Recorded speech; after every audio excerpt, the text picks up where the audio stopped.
प्रिय बच्चों नमस्कार। हिंदी की 8वीं की कक्षा में आप सबका हार्दिक स्वागत है। बच्चों, कभी आपको ऐसा महसूस हुआ है कि आप कोई काम नहीं कर सकते? बहुत बार हुआ होगा। हम इंसान हैं, हमारे साथ ऐसा होता ही है।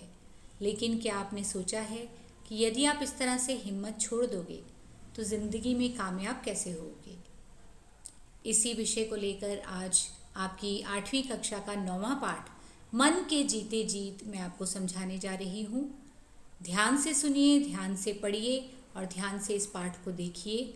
आप अपने आप समझ जाएंगे कि अगर मन के हारे हार है तो मन के जीते जीत। आइए पाठ शुरू करते हैं। बच्चों, एक बड़ी मशहूर कहावत है, मन के हारे हार है, मन के जीते जीत। बच्चों, हम जीवन में आने वाली छोटी छोटी परेशानियों से निराश और हताश हो जाते हैं। हमें अपने चारों ओर अंधकार ही अंधकार दिखाई देता है, कहीं कोई रास्ता दिखाई नहीं देता। हम थक कर बैठ जाते हैं, कभी भाग्य को यानी किस्मत को, कभी अपने आप को, तो कभी किसी को कोसने लगते हैं। पर सोचो, रुकावटें किसके रास्ते में नहीं आती?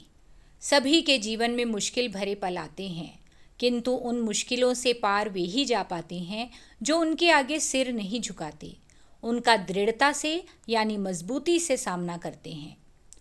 सामान्य यानी आम व्यक्तियों की तो बात ही छोड़ो, दुनिया में ऐसे विकलांग व्यक्ति भी हुए हैं जिन्होंने अपनी विकलांगता को चुनौती के रूप में लिया और परिणाम यह हुआ कि खुद विकलांगता ने ही उनके अदम्य साहस और दृढ़ निश्चय के आगे घुटने टेक दिए।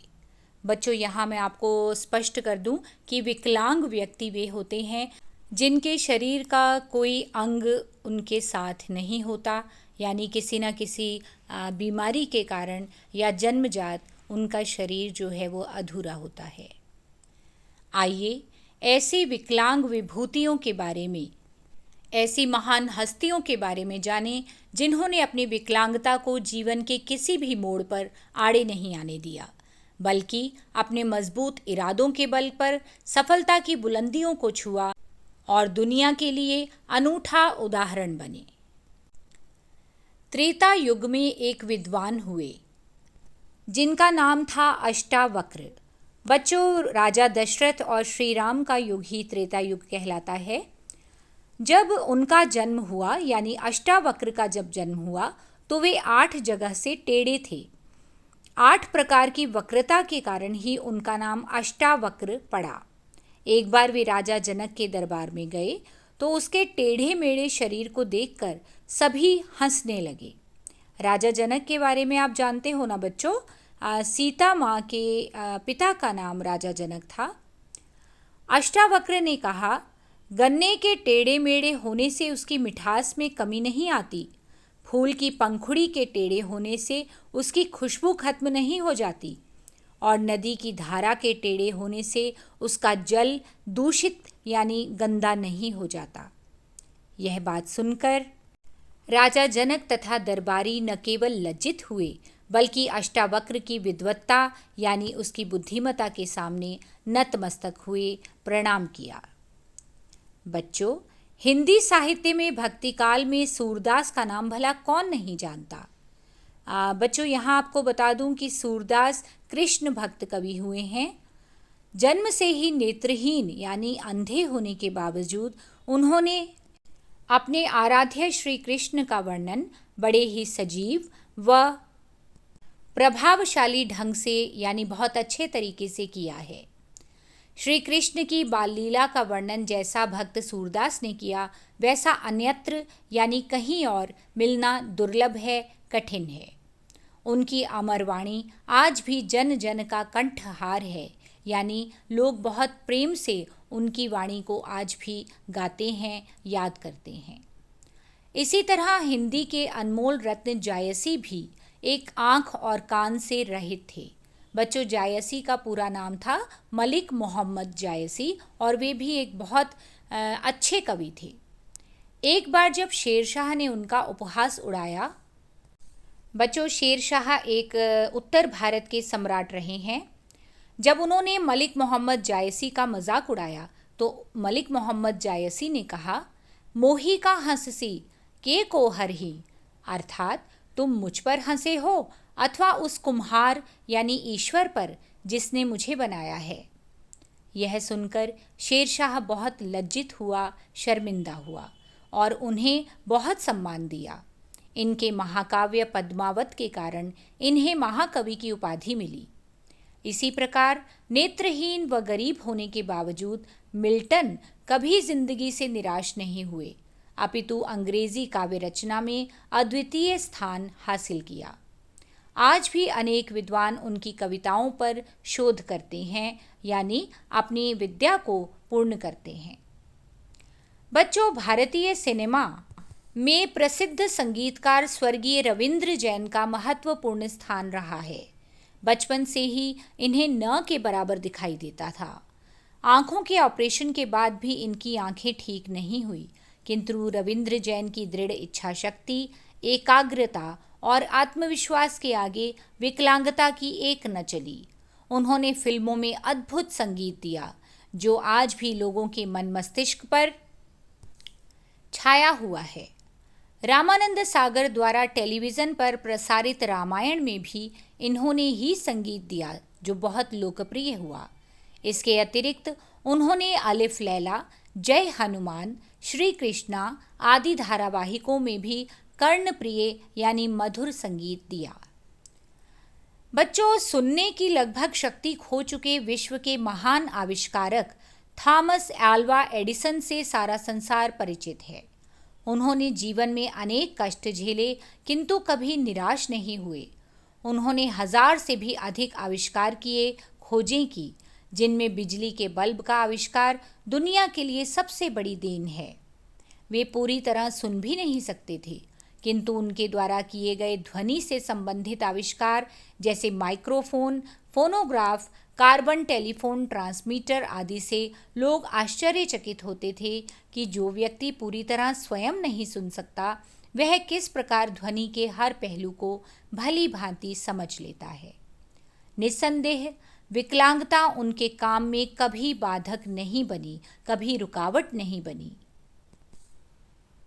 इस तरह मात्र 3 वर्ष की आयु में नेत्रहीन यानी अंधे हो जाने वाले लुई ब्रेल ने भी जीवन में अनेक कष्ट सहे। वे स्वयं दृष्टिहीन लोगों के स्कूल में पढ़े व अध्यापक बने, किंतु उस समय तक नेत्रहीनों के लिए सीखने के लिए कोई बढ़िया तकनीक नहीं थी। अतएव इसलिए लुई ब्रेल ने अनथक प्रयत्नों के बाद नेत्रहीनों के लिए एक ऐसी लिपि का आविष्कार किया जिससे नेत्रहीन पढ़ने में समर्थ हो सके। बच्चों, लिपि कहते हैं ऐसे चिन्हों को जिन्हें किसी भी भाषा को लिखने में प्रयोग में लाया जाता है। इस लिपि को ब्रेल लिपि कहते हैं। यह लिपि कागज़ पर उभरे चिन्ह होते हैं जिन्हें स्पर्श कर वे पढ़ते हैं, जिन्हें छू कर वे पढ़ते हैं। बेशक यह लिपि दुनिया भर में आज प्रयुक्त हो रही है, यानी सारी दुनिया इसका इस्तेमाल कर रही है। समाज सेवा में भी विकलांग कभी पीछे नहीं हटे। सुप्रसिद्ध समाजसेवी बाबा आमटे से भला कौन परिचित नहीं। इनका असली नाम मुरलीधर देवीदास आमटे था।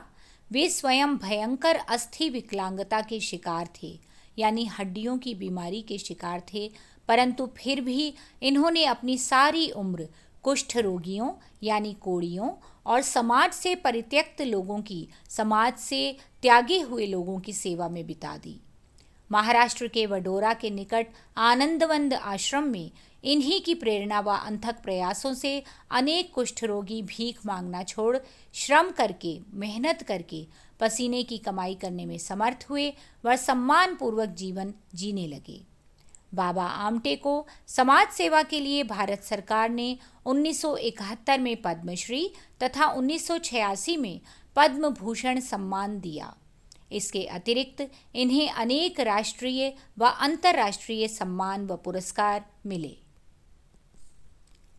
बच्चों, भारतीय क्रिकेट में विकलांगता के बावजूद जगह बनाना अपने आप में अनूठी बात है। यह करिश्मा कर दिखाया भारतीय स्पिनर चंद्रशेखर ने। उनका एक हाथ पोलियो ग्रस्त हो गया था, यानी पोलियो की बीमारी का शिकार हो गया था, किंतु फिर भी वे उसी पोलियोग्रस्त हाथ से बड़ी अच्छी गेंदबाजी करते और बल्लेबाज को पेविलियन पहुंचा देते, यानी आउट कर देते। उन्होंने भारतीय टीम की ओर से 58 टेस्ट मैच खेले और 7,199 रन देकर 242 विकेट लिए। भारत सरकार द्वारा उन्हें अर्जुन पुरस्कार से नवाजा जा चुका है।